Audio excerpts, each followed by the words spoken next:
Welcome everybody to another episode of Coffee with ADHD Experts. This innovative series brings together some of the most eminent experts in the ADHD and mental health in the world. We know that demands on mental health services are rising. We know that this increase can never be met by professionals alone. So the question is, how do we think differently about mental health? What do we have to change? You are welcome to join us to enjoy this collective experience on ADHD across the lifespan. We will be sharing 3 short questions that can enhance our purpose as advocates and let other mental health professionals have the chance to listen to their experience. Let me introduce you to Dr. Norma Echavarria. She's a medical doctor, an adult psychiatrist. She's president of the ADHD chapter in the AAP Argentina, an American Psychiatry Association International Fellow, World ADHD Federation, and American Hispanic Psychiatry Association member. And myself, I'm Eleonora Giusti. I am PhD psychologist. I'm vice president of the ADHD chapter of the AAP in Argentina and also professor at Palermo University in Argentina. Okay, Norma, could you introduce to our guest, Robert Tudisco? Yes, I have the pleasure to introduce you to a friend and Robert Tudisco, who happens to be a national recognized author, motivational speaker, and nonprofit management consultant. He is a practicing attorney and senior counsel of the law firm at Barger and Gaines in Irvington, New York, and he's also an adult diagnosed with ADHD. He's also a member of the American Bar Association's Commission of Disability Rights. From 2010 through 2013, Robert was the executive director of the EDGE Foundation, a nonprofit organization that provides specialized coaching for students with ADHD and executive functioning impairment.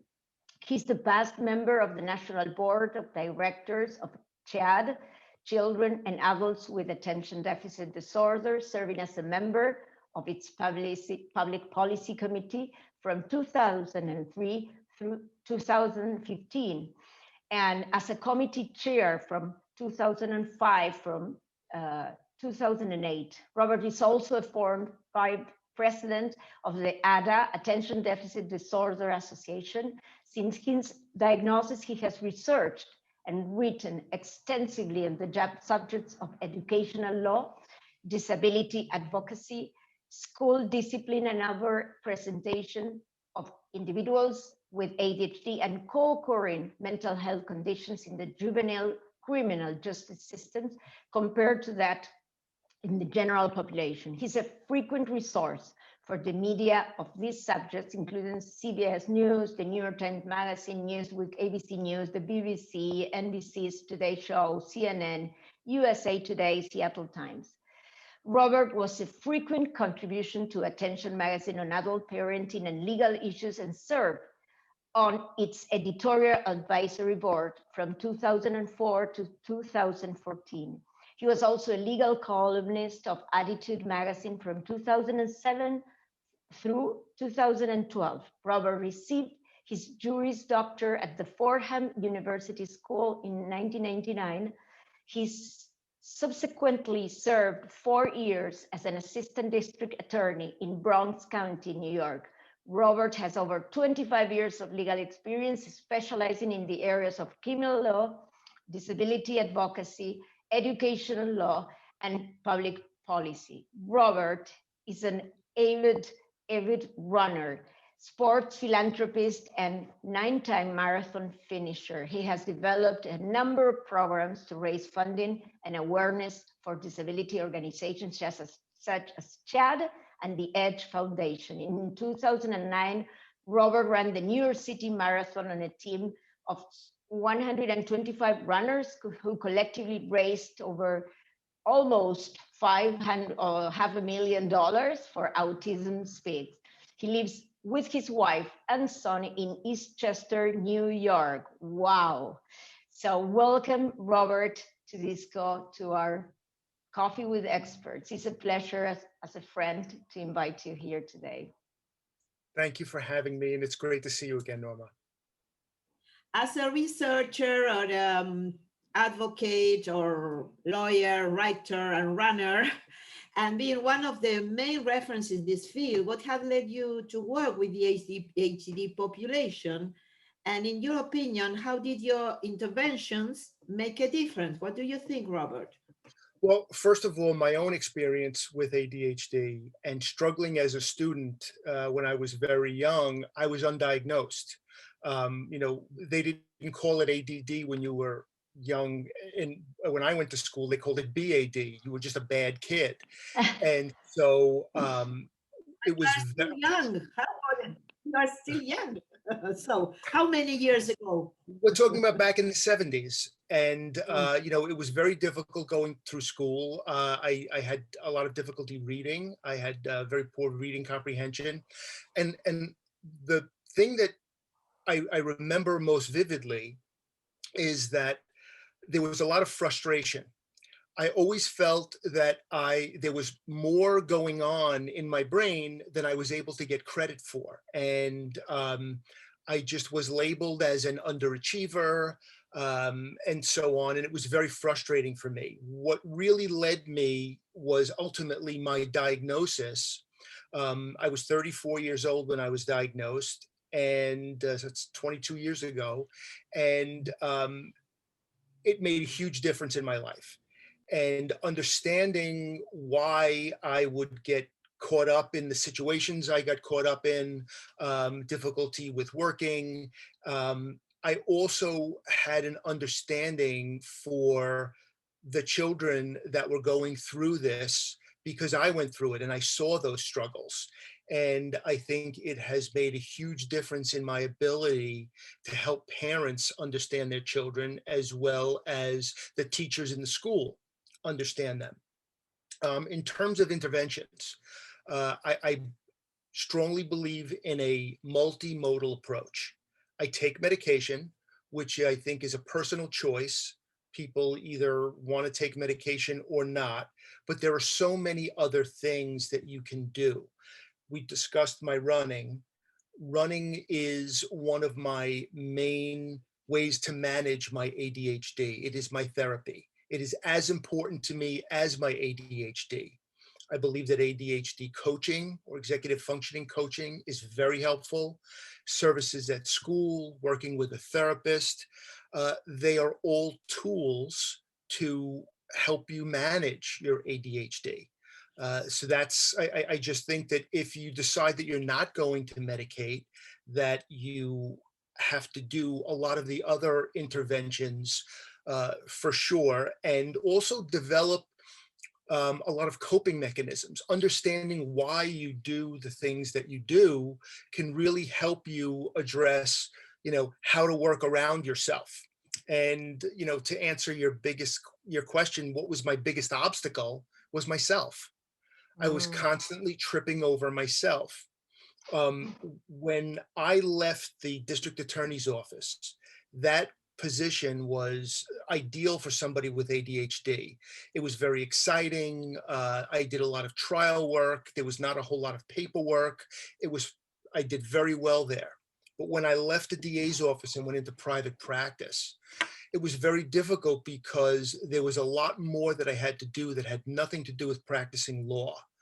I had to run a business. I had to keep track of my time to bill my clients, all of those administrative tasks that children run into in school.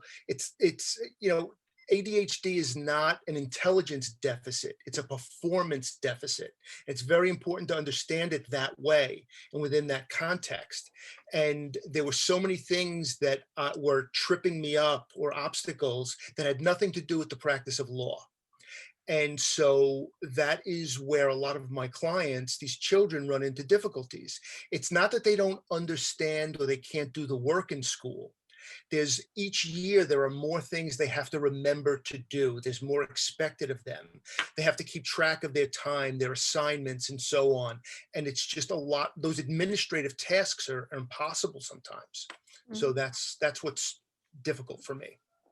That's so good, Robert, to listen to you there, because it's like Luli, my daughter, sends a big hug for you today, and she's going to study law, and she got her evaluation already in the States, so she can get the time, extra time for the SAT.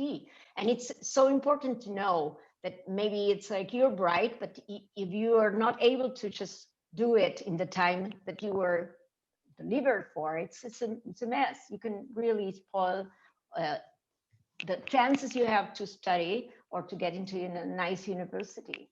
So maybe later, if we can go through a little bit of your experience with educational law we don't have in Argentina. So the second is, what have you achieved getting actively involved in this field? And did you find any cultural, well, you told us about this, and find any cultural, social, gender, or age barriers on this path? I would say probably the thing that I feel most proud of is that I speak at colleges and at parents groups all around the United States and in Canada as well. And usually they'll ask me to come and speak on a legal topic about ADHD, school discipline, or something like that. And trying to explain from inside my head what it's like to have ADHD and why these things happen. Most of the time, the parents will come up to me and thank me for the legal information. But more often than not, they will say that they never really understood their child before, and hearing it from somebody else to explain and articulate why these kids are frustrated, why they're not doing what they're supposed to be doing, really adds another dimension to their being able to help their child. And I'm very proud of that. I think that bringing awareness to schools and to parents about their children. Parents love their children, but they also get frustrated with them. I could tell you a very quick story. When I was young, my father was educated in Italy as a teacher, and he was a math teacher. And my punishment always depended on my math grade, okay? And I was about a C plus student in math, okay? Because I never, ever, ever did homework. And when I was in 7th grade, we took a standardized test about your general intelligence and aptitude. And several weeks later, my parents were called into school. And usually that meant I was in trouble for something. Okay. And I wasn't necessarily a bad kid, but I was very obnoxious as a child. And what happened was if my parents went to school and I was going to get in trouble, my coping mechanism, I would go to bed early. Maybe they wouldn't wake me up and they'd wait till the next morning to punish me or whatever. It turned out that on the math portion of the test, I tested in the gifted range. And I was a C student. And my father came home from the meeting and woke me up out of bed and sat me down in a chair and told me that he now had scientific proof that I was lazy. You can't tell me you don't understand the work. The nun told me that you're a genius. So basically, you're lazy, you're not applying yourself, you're wasting your talent. And understanding it from the child's perspective is so important to parents. And I also think it's being as public as I am, and as someone like Norma is, about these disabilities, is the only way to reduce the stigma that's out there. That's the main issue. Because parents, even my experience is that even when I go speak at these meetings, the parents want to know, how does the school keep my son's disability a secret? Who has to know? And they do this to protect their children from the stigmas, but they don't realize that they're perpetuating them, because secrecy breeds shame. And the only way to address this appropriately is to educate people and let them understand that, we're not better, we're not worse, we're just different, and we want to be understood. And children process information differently. And some of us are talented at certain things, and some of us are very handicapped at certain things. And I believe that this is a dance, and it's about learning to gravitate towards your talents and understanding yourself well enough to learn to dance around those things that challenge you. And it's just different for everybody. And it's so important, the whole message you are giving, because it took me a time, because in Argentina we were very rigid in many things about professional disclosure their disorders.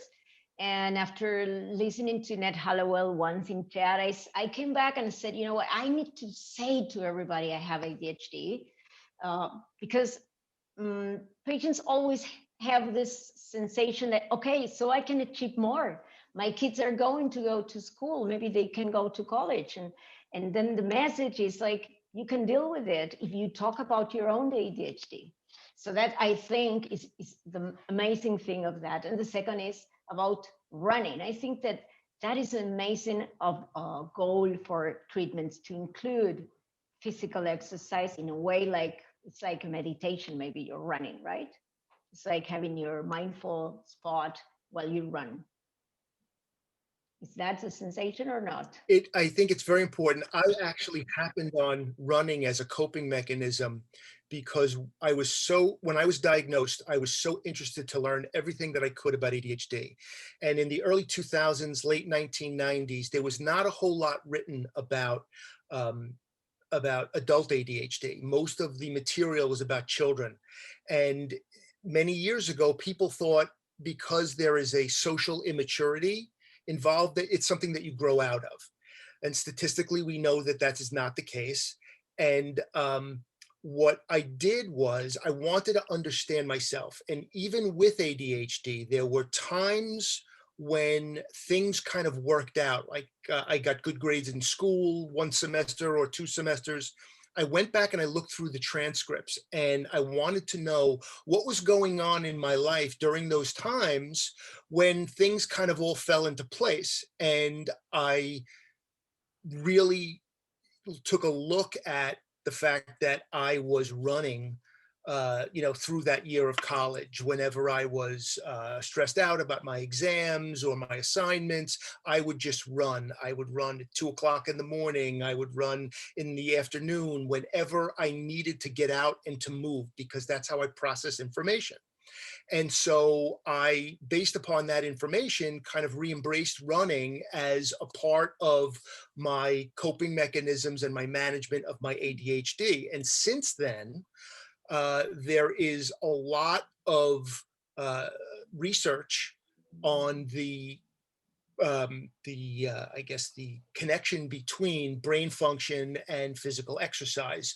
One of the authors of Driven to Distraction, John Rady, has written extensively on this. And it really, for me, it has been such a difference.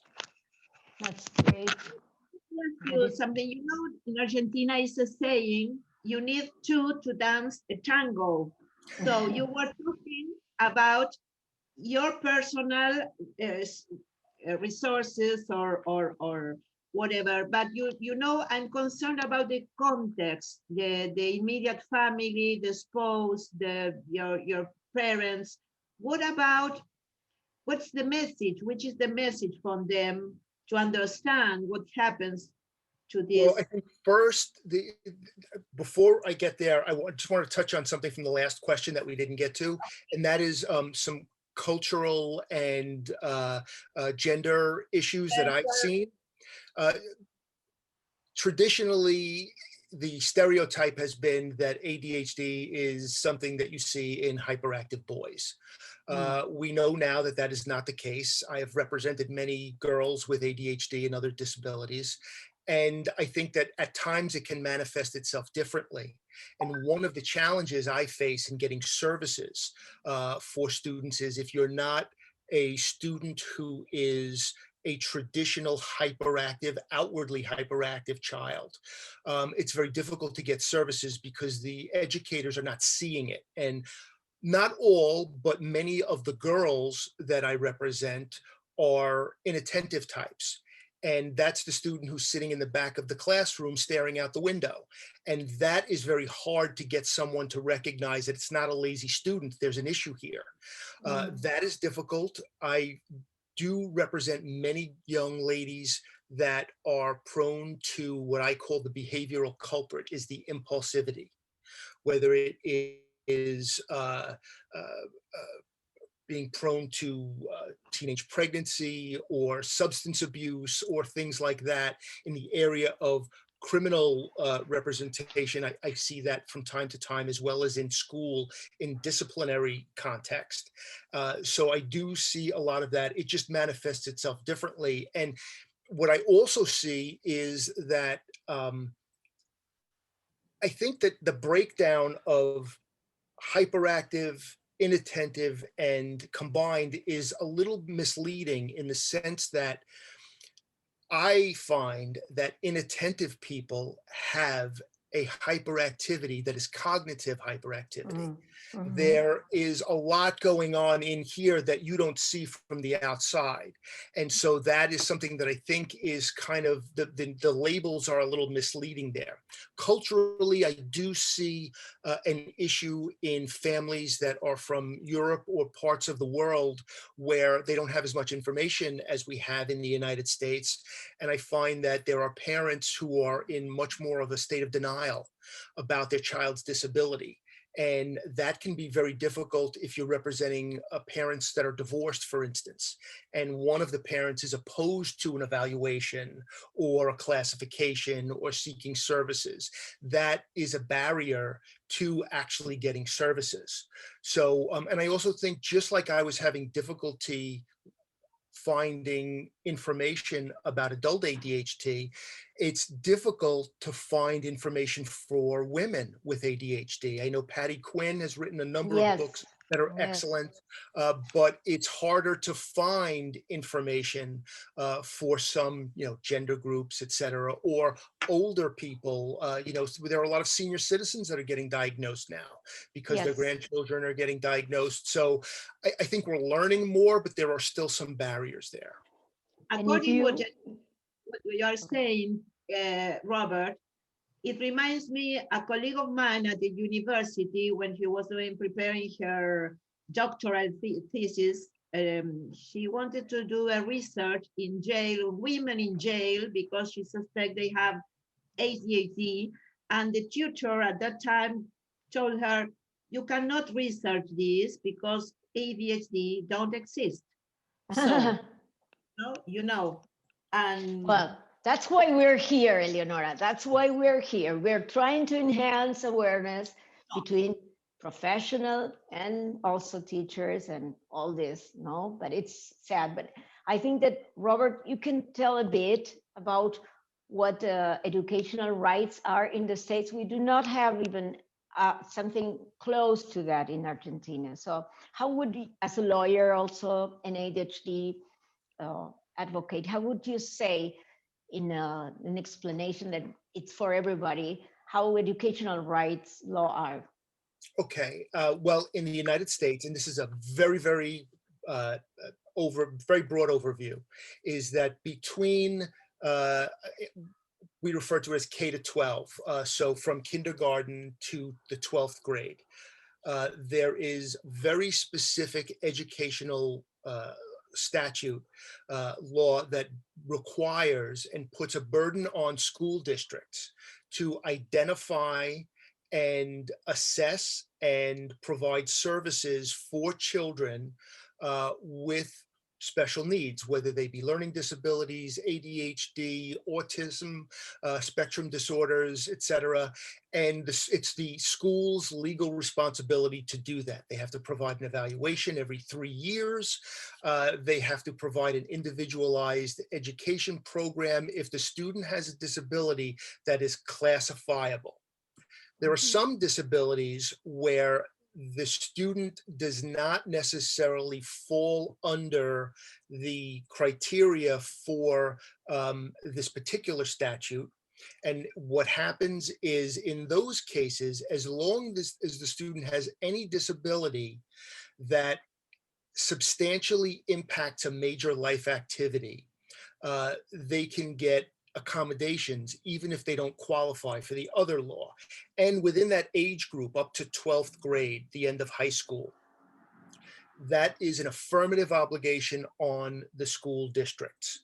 When they graduate from high school and go on to university, the law changes. And what happens is they still can get accommodations, but it is the burden of the student now to document their disability, report their disability, and request those accommodations from the school.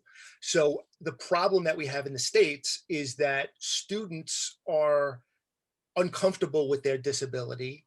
And when they go off to college, the last thing they want to do is report that they have a disability and ask for help. And so they want to fit in with the other kids when they leave the house.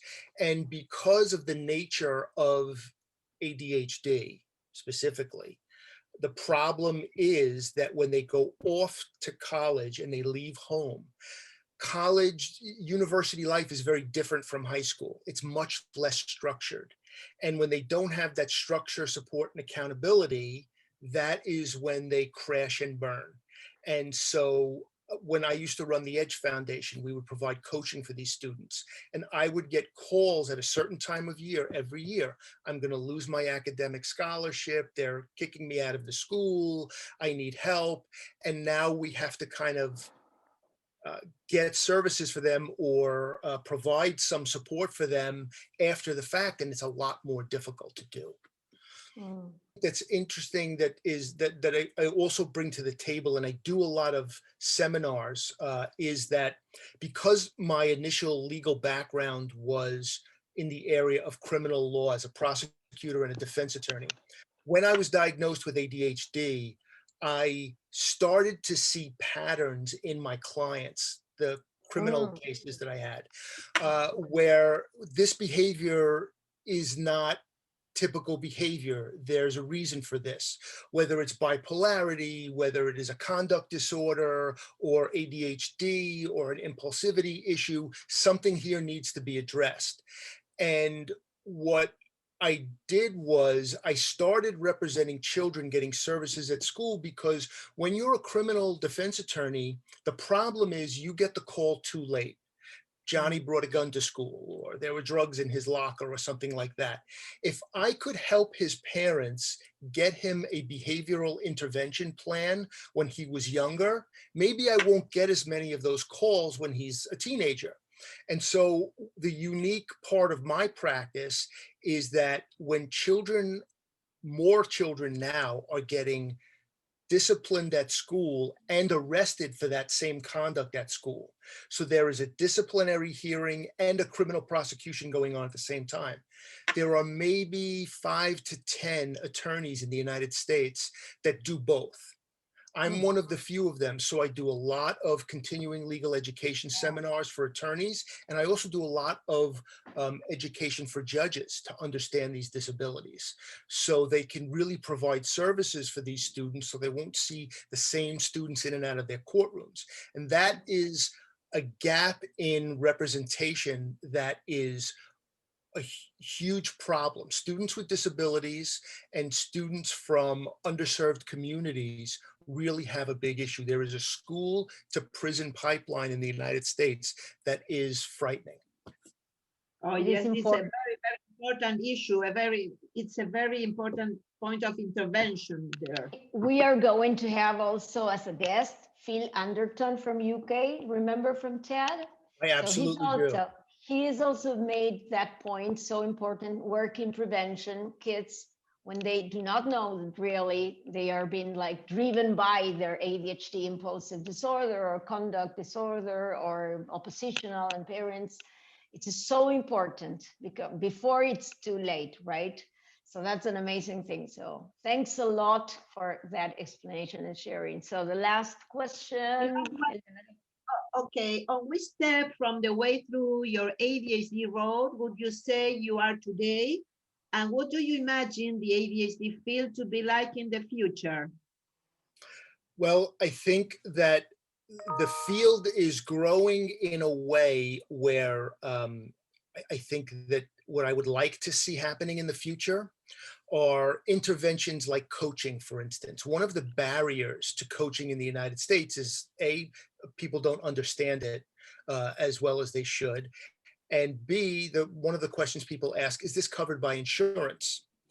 And what I would like to see in the coming years is that a psychiatrist or a psychologist can prescribe coaching sessions like a doctor would prescribe physical therapy after a surgery.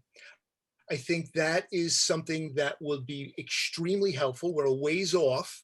I also think in terms of my own place in my own ADHD and understanding it, I think that I really try to emphasize with people that this is an ongoing thing. I deal with my ADHD every single day.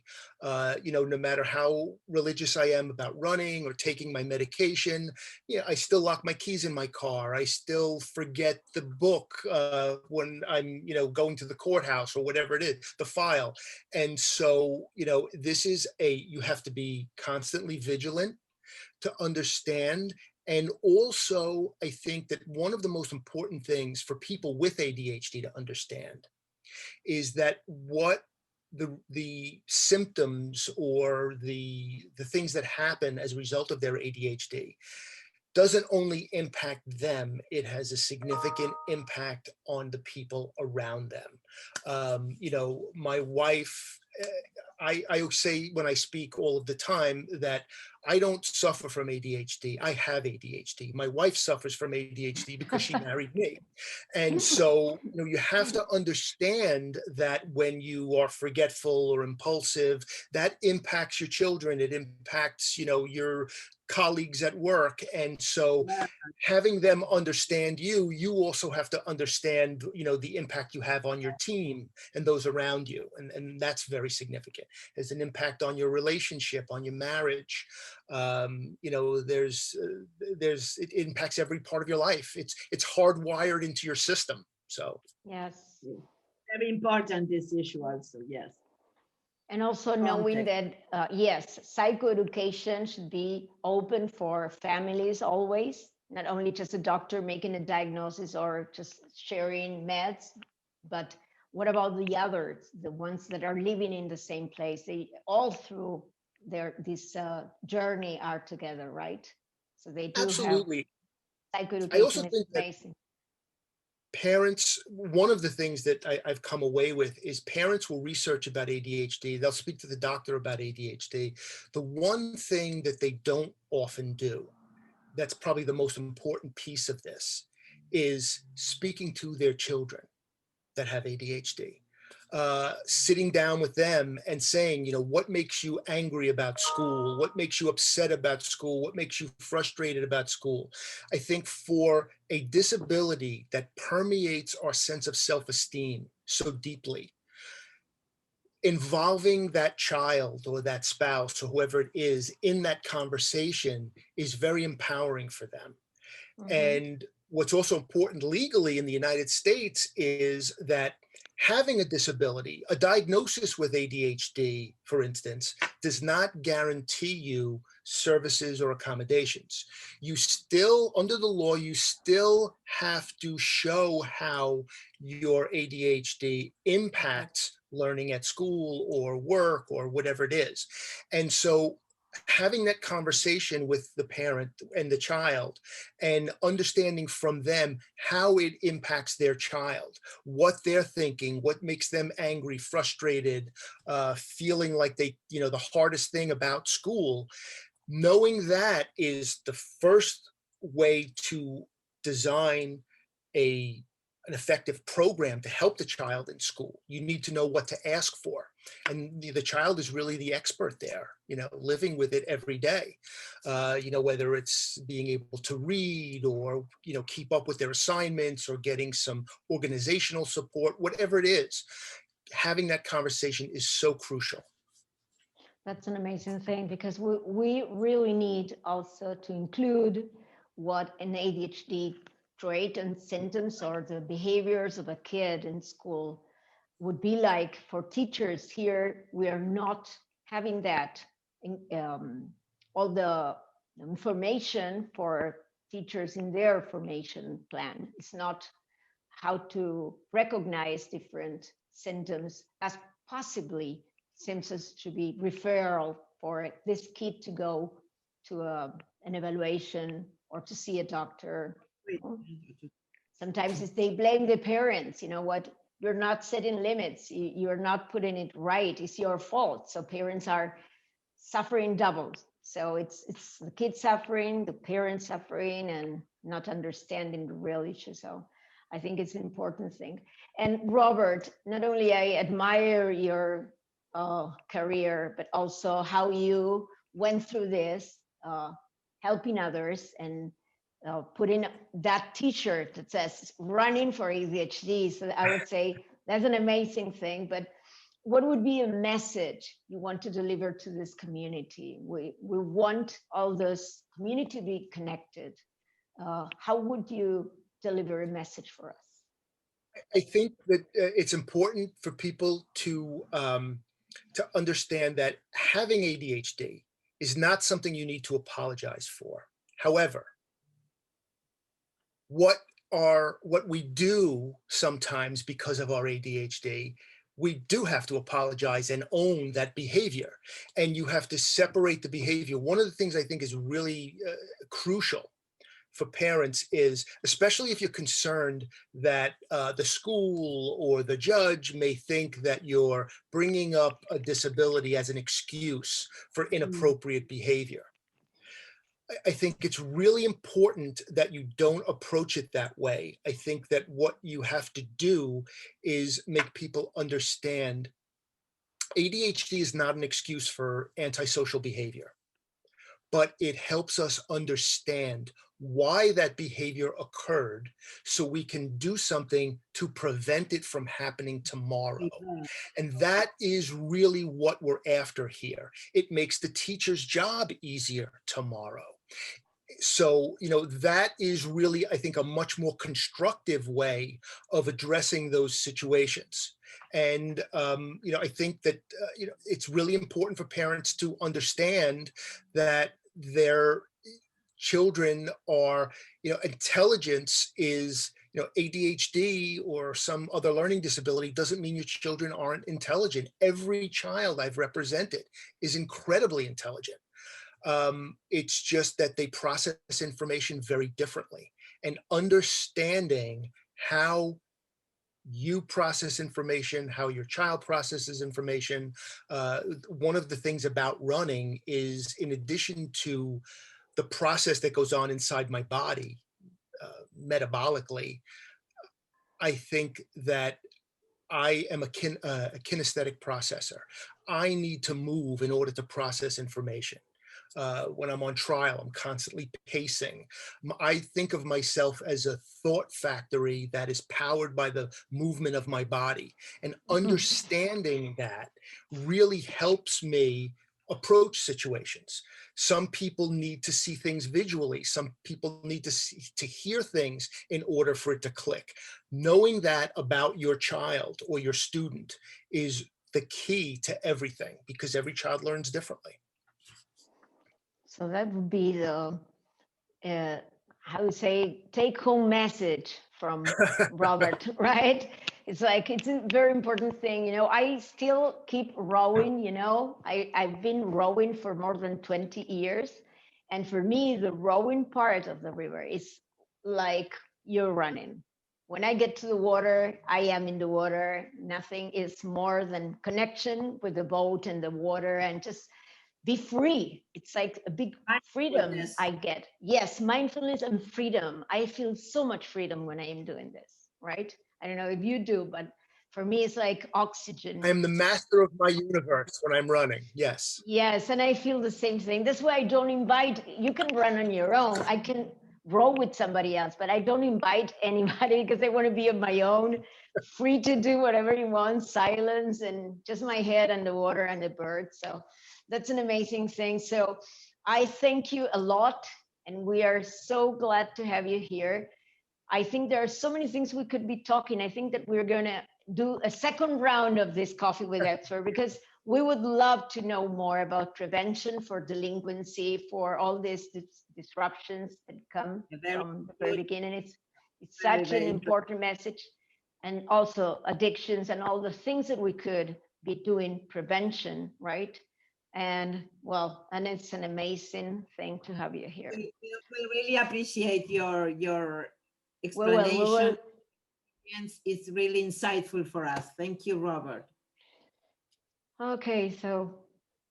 You're very welcome. Thank you for having me and giving me the opportunity to reach out to the people who participate in this. Yes, and your message will be spread all over our community, and we will have you have all these comments also for getting them when this is done, right? So thanks a lot. Our pleasure, and have a nice time in New York. Bye, Robert. Thank you. Bye-bye. Thank you very much. Bye, bye, bye.